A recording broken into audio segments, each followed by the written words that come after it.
دوستو، ایک شخص حضرت امام جعفر صادق علیہ السلام کی بارگاہ میں حاضر ہوا اور دست ادب کو جوڑ کر عرض کرنے لگا، اے نواسہ رسول، قبر میں انسان کے جسم کے ساتھ کیا ہوتا ہے؟ انسان کا جسم کیسے گلنے لگتا ہے؟ تو امام جعفر صادق علیہ السلام نے فرمایا کہ افسوس ہے کہ انسان اپنے وجود سے ناواقف ہے۔ مجھے حیرت ہے ان لوگوں پر جو دنیا میں تکبر کیا کرتے ہیں۔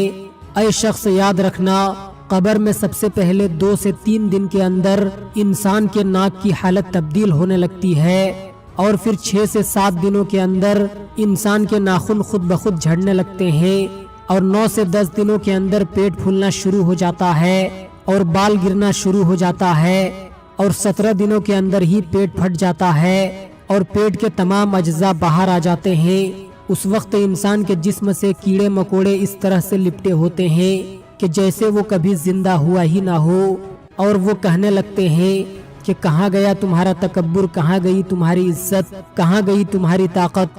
اور یوں رفتہ رفتہ انسان کے جسم کا سارا گوشت کیڑے مکوڑے کھا لیتے ہیں، اور 90 دنوں کے اندر انسان کے جسم کی ہڈیاں ایک دوسرے سے الگ ہونے لگتی ہیں، اور 1 سال کے بعد ہڈیاں بوسیدہ ہو جاتی ہیں، اور 2 سالوں کے اندر ہڈیوں کا وجود دھیرے دھیرے ختم ہونے لگتا ہے۔